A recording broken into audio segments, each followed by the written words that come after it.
Tanggal yung sa kalista.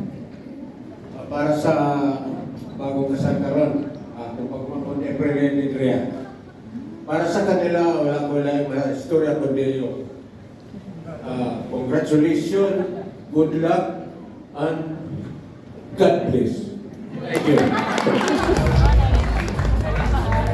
A brief but concise message by our male sponsor. And now, ladies and gentlemen, let's hear another inspiring message to someone who can share, or should I say, secret of having a strong and stable relationship. In behalf of our female principal sponsors, we call in Ma'am Ida Edith, please.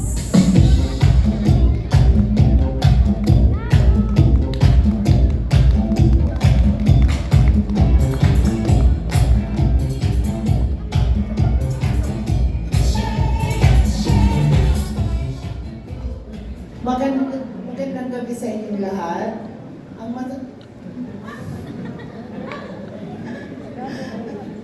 Para sa pamangkin ng surprise talaga to.